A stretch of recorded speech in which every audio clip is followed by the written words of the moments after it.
আপনাদের দেখে মনে হতে পারে এটি কোনো ধান লাগানোর জন্য চাষযোগ্য জমি, কিন্তু আসলে না, এটি চলাচলের রাস্তা।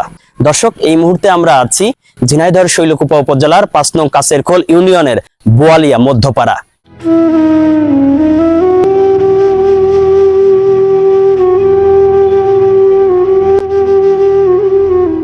কয়েকদিনের টানা বৃষ্টিতে সড়কের বিভিন্ন স্থানে পানি জমে সৃষ্টি হয়েছে গভীর কাদা, ফলে রাস্তাটি এখন সম্পূর্ণ চলাচলের অনুপযোগী।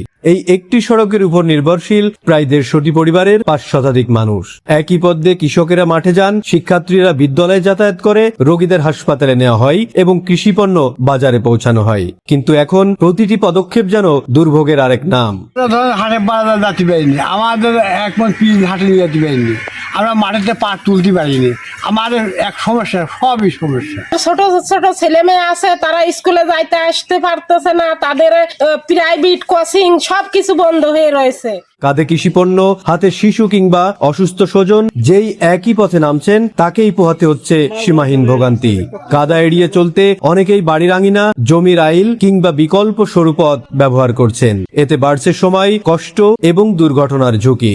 আমাদের বাড়ি থেকে বেরোনোর কোনো ব্যবস্থা নেই, কোনো মালামাল বিক্রি করার জন্য মাথায় কেটে আনতে হয় পাকা রাস্তা করে।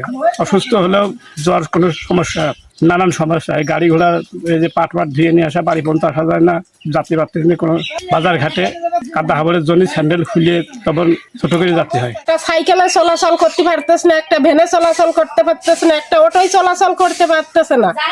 আমাদের এই অবস্থা আমরা যে কিভাবে চলতেছে সেটা আমরাই জানি। স্থানীয় বাসিন্দারা জানান, প্রতিটি নির্বাচনের আগে পাকা সড়কের প্রতিশ্রুতি মিললেও ভোট শেষে আর কোনো উদ্যোগ দেখা যায় না। বছরের পর বছর কাদার জলবদ্ধতার কারণে কৃষিপণ্য বাজারে নেওয়া, সন্তানদের বিদ্যালয়ে পাঠানো, এমনকি জরুরি প্রয়োজনে ঘর থেকে বের হওয়াও দুঃসহ হয়ে উঠেছে।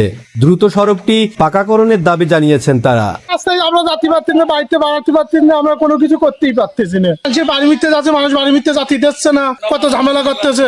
এই সমাধান আমরা আইনমন্ত্রীর ভোট দিলাম, আমাদের রাস্তাটা আইনমন্ত্রী যেন দেখে রাস্তাটা দ্রুত ব্যবস্থা নেয়, আমরা তার কাছে আবেদন জানাই। শৈলকুপা উপজেলা এলজিইডি কর্মকর্তা রাকিব আহমেদ বলেন, সড়কটি সরজমিনে পরিদর্শন করে পাকাকরণের বিষয়ে প্রয়োজনীয় উদ্যোগ নেওয়া হবে। আমরা সাধারণত পাকা করে থাকি রাস্তা যদি তার আপনার আইডি থাকে। আমাদের একটা রোড ইনভেন্টরি আছে, তো ওরকম হচ্ছে আপনার রোড আইডি থাকতে হয়। যদি রোড আইডি থাকে তাহলে হয়তো আমরা বিভিন্ন প্রকল্পে অন্তর্ভুক্ত করে আমরা ওটা পাকা করতে পারি। একটি রাস্তা শুধু চলাচলের মাধ্যম নয়, এটি শিক্ষা, চিকিৎসা, কৃষি ও জীবিকার সঙ্গে জড়িয়ে থাকা মানুষের জীবন রেখা। অথচ সেই জীবন রেখাই আজ কাদার নিচে চাপা পড়ে আছে। এখন এলাকাবাসীর একটাই প্রত্যাশা, আর প্রতিশ্রুতি নয়, দ্রুত একটি টেকসই পাকা সড়ক নির্মাণ করে দীর্ঘদিনের এই দুর্ভোগের অবসান ঘটানো হোক।